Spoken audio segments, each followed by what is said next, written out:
بسم الله الرحمن الرحيم نون والقلم وما يسطرون ما أنت بنعمة ربك بمجنون وإن لك لأجرا غير ممنون وإنك لعلى خلق عظيم فستبصر ويبصرون بأيكم المفتون إن ربك هو أعلم بما ضل عن سبيله وهو أعلم بالمهتدين فلا تطع المكذبين ودوا لو تدهن فيدهنون ولا تطع كل حلاف مهين هماز مشاء بنميم مناع للخير معتد أثيم عتل بعد ذلك زنيم أو كان ذا مال وبنين إذا تتلى عليه آياتنا قال أساطير الأولين سنسمه على الخرطوم إنا بلوناهم كما بلونا أصحاب الجنة إذ أقسموا ليصرمنها مصبحين ولا يستصنون فطاف عليها طائف من ربك وهم نائمون فأصبحت كالصريم فتنادوا مصبحين أن اغدوا على حرثكم إن كنتم صارمين فانطلقوا وهم يتخافتون ألا يدخلنها اليوم عليكم مسكين وغدوا على حرد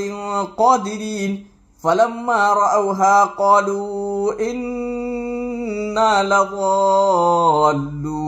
بل نحن محرومون قال أوسطهم ألم أقل لكم لولا تصبحون قالوا سبحان ربنا إنا كنا ظالمين فأقبل بعضهم على بعض يتلاومون قالوا يا ويلنا إنا كنا طاغين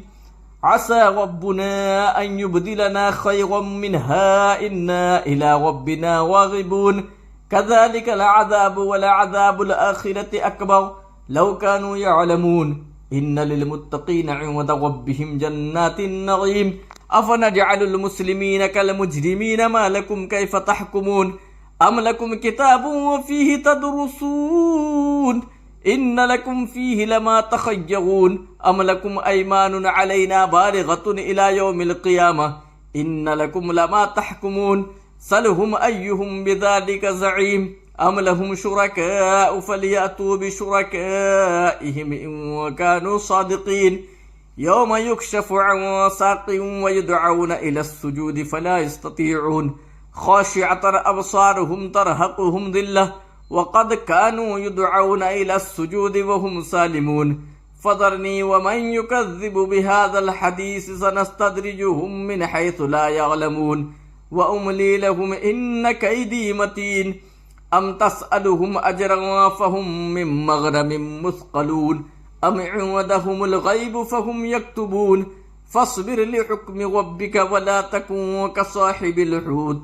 إذ نادى وهو مكظوم لولا أن تداركه نعمة من ربه لنبذ بالعراء وهو مذموم فاجتباه ربه فجعله من الصالحين وإن يكاد الذين كفروا ليزلقونك بأبصارهم لما سمعوا الذكر ويقولون إنه لمجنون